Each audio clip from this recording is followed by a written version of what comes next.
नमस्कार, आप देख रहे हैं आरंभ न्यूज। मैं आपके साथ सुमन। आज की सबसे बड़ी खबर राजधानी दिल्ली से आ रही है, जहां एसएससी परीक्षाओं में लगातार हो रही गंधालियों और तकनीकी गड़बड़ियों के खिलाफ छात्रों और शिक्षकों का गुस्सा सड़कों पर फूट रहा है। टीचरों का सम्मान करो, छात्रों के हक में फैसला लो, एसएससी की जांच करो, ऐसे नारों से दिल्ली की सड़कों पर आज गूंज सुनाई दे रही है। ये आवाज थी उन लाखों छात्रों की जो हर साल मेहनत करके सरकारी नौकरियों की परीक्षा देते हैं, लेकिन सिस्टम की खामियों की वजह से उनका सपना टूट जाता है। ये पूरा मामला एसएससी सीजीएल परीक्षाओं से जुड़ा है।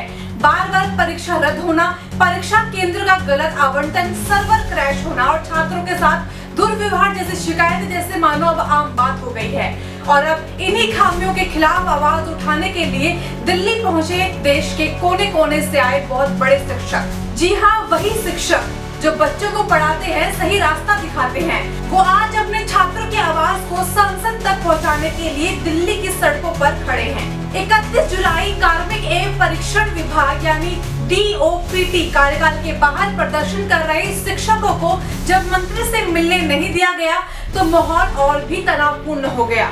पुलिस ने उन्हें गेट तक खदेड़ा और फिर जो हुआ वो सब चौंकाने वाला था। दिल्ली पुलिस ने शांतिपूर्वक ढंग से प्रदर्शन कर रहे शिक्षकों को हिरासत में ले लिया और बस में बिठाकर घंटों तक दिल्ली की सड़कों पर घुमाया।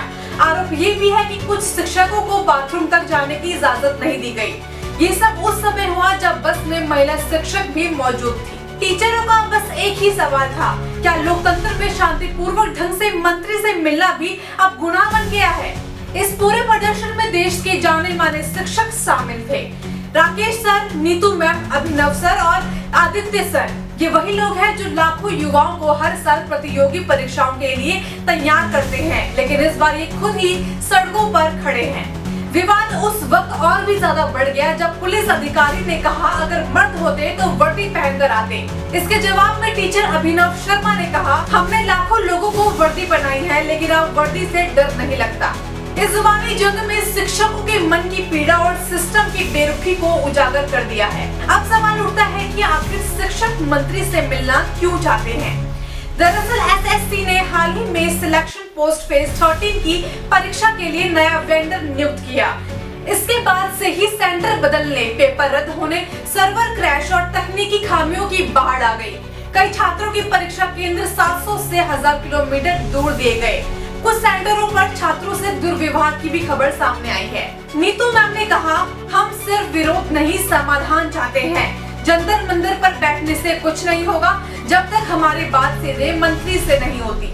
वही छात्रों ने भी कहा, हम बस चाहते हैं कि हमारी मेहनत बर्बाद ना हो, सिस्टम में पारदर्शिता हो, तकनीकी गड़बड़ियां खत्म कर दी जाएं। अब सवाल सरकार से है, जब शिक्षक और छात्र दोनों सड़क पर हैं, तो क्या ये सिर्फ आंदोलन है या एक चेतावनी? क्यों नहीं होती एसएससी जैसी महत्वपूर्ण परीक्षा एजेंसियों की नियमित निगरानी? क्यों बार बार पेपर रद्द होते हैं और जिम्मेदारी तय नहीं होती? क्या शिक्षा की सबसे मजबूत नींव शिक्षक अगर आज सड़कों पर है तो क्या वाकई देश का सिस्टम स्वस्थ है? आज अगर ये आवाज अनसुनी रह गई तो कल लाखों छात्रों का भविष्य अधूरा रह जाएगा। इसीलिए जरूरी है कि सरकार न सिर्फ मांगों को पूरी करे बल्कि परीक्षा प्रणाली में वास्तविक सुधार भी लाए। फिलहाल के लिए इतना ही, लेकिन ये खबर अभी खत्म नहीं हुई है। हम आपको हर अपडेट पहुंचाते रहेंगे। आप देखते रहिए आरंभ न्यूज।